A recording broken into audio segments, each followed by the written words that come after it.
Saya Muhammad Zain Fatoni. Saya Delis Lafi. Saya Noval Iqbal. Nama saya Zantia Pilar Adila. Nama saya Putri Aisyah Fahri. Sedikit menceritakan tentang kelompok kami yang kami observasi di Pasar Belimbing. Dari awal kita observasi pada Pasar Belimbing ini sebenarnya banyak banget masalah yang ada di Pasar Belimbing sendiri.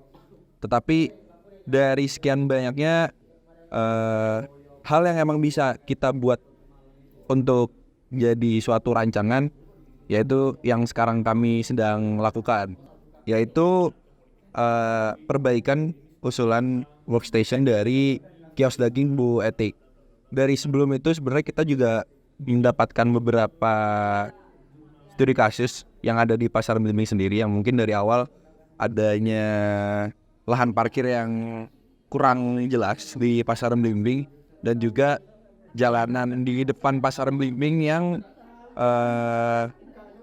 menjadikan suatu masalah di sekitar Pasar Belimbing sendiri, yaitu jadi suatu kemacetan gitu. Nah, tetapi ketika emang kita sudah melewati beberapa monitoring dan evaluasi dan diseminasi, jadi kita tercerahkan tentang hal itu karena cakupan dari proyek perancangan sekarang yaitu cakupannya dari Pasar Belimbing sendiri. Jadi pada wawancara Bu Etik ini, Bu Etik sendiri menceritakan terkait apa yang dilakukannya sehari-hari pada kios daging di Pasar Belimbing.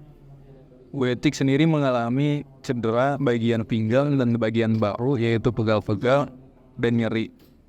Karena dari Bu Etik sendiri itu usianya sudah lumayan cukup umur. Lalu pada kios dagingnya itu sendiri aksesibilitas yang kurang, dan kios daging itu sendiri ada observasi kemarin itu kita lihat lumayan sempit.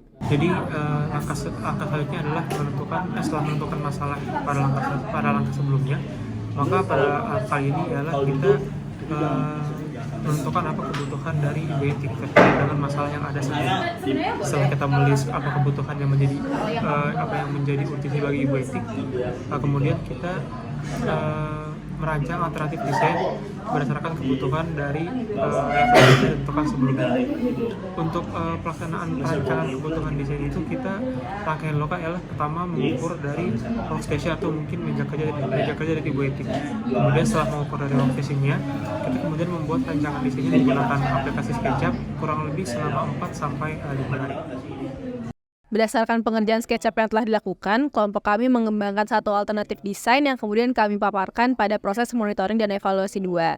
Namun setelah mendapat kritik dan saran dari Bapak dan Ibu dosen dan kami melakukan observasi ulang ke kios Bu Etik untuk mengetahui lebih lanjut kebutuhan dari Bu Etik itu sendiri, akhirnya kami mengembangkan satu alternatif desain ini menjadi 3 alternatif desain yang masing-masing memiliki kelebihan dan kekurangannya masing-masing. Di sini kelompok kami membuat 3 alternatif konsep desain, di mana ada konsep desain 1 di mana berfokus pada pemanfaatan ruang atas, kemudian pada konsep desain 2 berfokus pada pemanfaatan ruang bawah, dan konsep desain 3 menggabungkan antara keduanya dengan menambahkan panjang meja.